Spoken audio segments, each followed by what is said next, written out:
Քարերի հետ կռիվ տվող, հայի ինքնությունը ջնջել փորձող Ադրբեջանի բռնապետական իշխանությունը օկուպացված Արցախում հողին է հավասարեցնում ինչ պատահի։ Հիմա էլ ձեռքը Արցախի կառավարության շենքին է հասել։ Ավերել են կառույցը փլատակների վերածել։ Կովկասագետ Ավանեսովը նկատում է, պատահականություններ այս դեպքում եւս չկան։ Հոգեբանական տերոր են իրականացնում Արցախի ռազմաքաղաքական ղեկավարության նկատմամբ։ Եթե մենք ուսումնասիրում ենք ամենածավալուն անման դեպքերը, հիմնականում սկսվել են Բաքվում շինչու դատավարության մեկնարկին զուգահեռ եւ պատահական չէ, որ հենց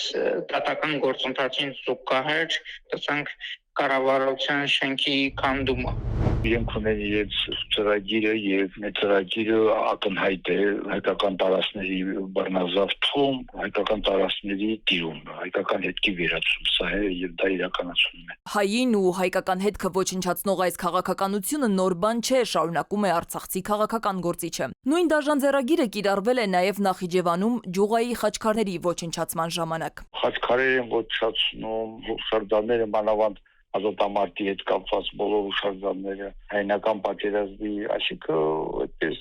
պլանային ձևով այդ ամենը ոչնչացնում են, ինչպես ժամանակի ընթացքում կատարվեց Նախճիվանում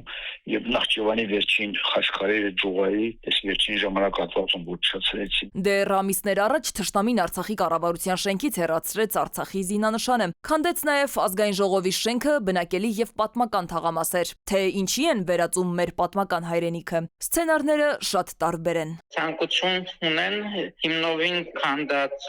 Արցախի ազգային ժողովի եւ ազատամարտիկների միության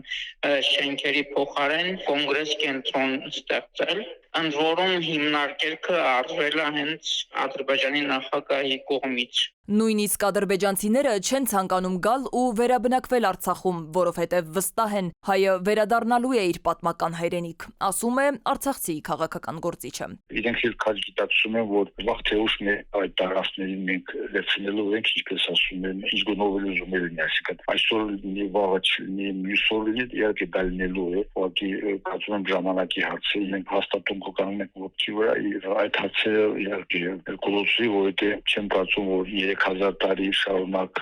մի երկարամաս որտեղ անդադար մարդն է ապրել, այդպես շեշտ ու հանգիստ պետք է մարսվի մեր թշնամիների կողմից։ Մասնագետները համակարծիք են այս հանցավոր գործելավոճի հիմնական նպատակը ժամանակավորապես բռնազավթված Արցախում հայկական ինքնության, պատմության եւ ներկայության լիակատար ջնջումն է։ Սվետլանա Ավդիշյան, ժամը լրատվական։